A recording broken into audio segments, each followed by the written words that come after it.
Halo pemirsa, Anda menyaksikan berita nasional terkini bersama saya Restu Wulandari. Pemirsa, kali ini kami akan mengajak Anda untuk mengetahui informasi terkini dari berbagai isu yang terjadi di dalam maupun di luar wilayah Indonesia. Dan berikut informasinya untuk Anda. Sebanyak 84 penerbangan rute Timur Tengah dari dan menuju Bandara Internasional Soekarno-Hatta Tangerang dibatalkan hingga Rabu 4 Maret 2026. Pembatalan ini merupakan imbas berlanjut kebijakan penutupan wilayah udara di sejumlah wilayah Timur Tengah. Sejumlah maskapai penerbangan dari dan menuju Timur Tengah belum bisa melayani perjalanan penumpang dan operasional penerbangan di Bandara Soekarno-Hatta. Berdasarkan data operasional Rabu siang, tercatat ada 20 penerbangan rute Timur Tengah dibatalkan sebagai dampak penutupan ruang udara di wilayah tersebut. Pembatalan meliputi rute Abu Dhabi dengan maskapai Etihad Airways, Doha oleh Qatar Airways dan Garuda Indonesia, Dubai oleh Emirates, serta Jeddah dari Saudi Airlines dan Lion Air. Untuk rute Abu Dhabi, terdapat 4 penerbangan Etihad Airways dibatalkan. Masing-masing 2 kedatangan dan 2 keberangkatan, serta 1 kedatangan Garuda. Kemudian, rute Doha menjadi terbanyak mengalami terdampak dengan 7 penerbangan dibatalkan, terdiri dari 3 keberangkatan dan 4 kedatangan. Secara kumulatif sejak 28 Februari hingga 4 Maret 2026, total 84 penerbangan rute Timur Tengah dari dan menuju Bandara Soekarno-Hatta dibatalkan. Seorang penumpang, Andre, asal Madura mengatakan, ia bersama 3 rekannya menuju Amerika Serikat untuk bekerja transit di Belanda.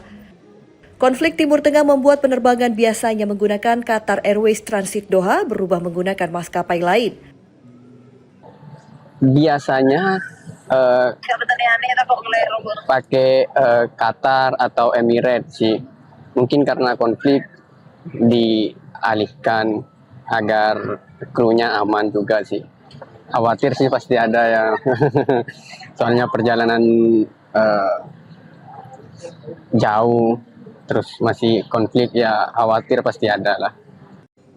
Manajemen Bandara Soekarno-Hatta memastikan langkah servis recovery bagi penumpang terdampak berjalan optimal, termasuk koordinasi penjadwalan ulang dan proses pengembalian dana sesuai ketentuan masing-masing. Calon penumpang diimbau memeriksa status penerbangan mereka melalui kanal resmi maskapai sebelum menuju bandara guna menghindari kendala perjalanan. Meski penutupan wilayah udara di kawasan Timur Tengah masih berlangsung, namun operasional di Bandara Soekarno-Hatta berjalan normal termasuk penerbangan domestik. Pihak bandara memastikan seluruh layanan penumpang berjalan sesuai prosedur serta terus memantau perkembangan situasi secara berkelanjutan. Dari Tangerang, Banten, Mujib Latumairisa, Berita Nasional TV.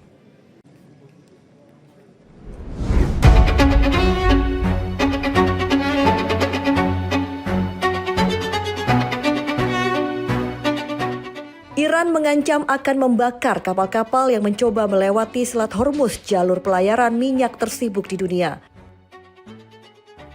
Sebelumnya, seorang komandan senior dari Korps Garda Revolusi Iran atau IRGC mengatakan Selat Hormuz telah ditutup pada Senin 2 Maret 2026. Ia memperingatkan setiap kapal yang mencoba melintasi jalur air tersebut akan menjadi sasaran. Selat ini berfungsi sebagai jalur vital perdagangan minyak global yang berada di antara Oman dan Iran. Sekitar 13 juta barel per hari melewatinya pada tahun 2025, mewakili sekitar 31% dari seluruh aliran minyak mentah melalui laut. Pemblokiran selat ini berpotensi melambungkan harga barang dan jasa di seluruh dunia karena kenaikan harga minyak berdampak pada ekonomi global. China, India, dan Jepang merupakan importir utama minyak mentah melalui jalur ini yang akan sangat terdampak dengan penutupan selat ini. Selat Hormuz merupakan salah satu rute pelayaran terpenting di dunia dan titik krusial untuk transit minyak.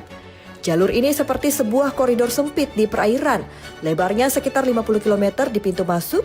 Pada titik tersempitnya, selat ini hanya selebar 33 km. Lajur sempit ini menghubungkan Teluk Persia dengan Laut Arab. Meski ukurannya sempit, selat ini cukup dilalui kapal tanker minyak mentah terbesar di dunia yang merupakan produsen minyak dan gas utama di Timur Tengah maupun para pelanggannya. Per Senin 2 Maret 2026, harga minyak mentah Brent menjadi acuan global yang sempat mencapai $82 Amerika Serikat atau setara 1,38 juta rupiah per barrel. Dilaporkan Reuters, lonjakan ini terjadi usai 3 kapal diserang di dekat Selat Hormuz pada akhir Februari 2026. Akibatnya, sekitar 150 kapal tanker tertahan. Menurut data dari London Stock Exchange Group, biaya menyewa kapal tanker raksasa mengangkut minyak dari Timur Tengah ke Cina saat ini naik hampir 2 kali lipat dari harga pekan lalu dan menjadi rekor tertinggi, yakni lebih dari 400.000 dolar Amerika Serikat atau setara 6,74 miliar rupiah. Penutupan jalur pelayaran vital ini juga akan merugikan negara-negara Teluk seperti Arab Saudi yang perekonomiannya sangat bergantung pada ekspor energi. Ancaman penutupan Selat Hormuz mendorong negara-negara pengekspor minyak di kawasan Teluk mengembangkan rute ekspor alternatif selama bertahun-tahun. Di masa lalu, Arab Saudi pernah mengalihkan fungsi pipa gas alam mengangkut minyak mentah. Uni Emirat Arab menghubungkan ladang minyak di daratan dengan pelabuhan Fujairah di Teluk Oman melalui pipa dengan kapasitas harian minimal 1,5 juta barrel. Minyak dialihkan melalui infrastruktur alternatif menghindari Selat Hormuz. Ini menyebabkan penurunan pasokan sebesar 8 hingga 10 juta barrel per hari. Demikian berita nasional terkini, saya Restu Wulandari pamit dan sampai jumpa.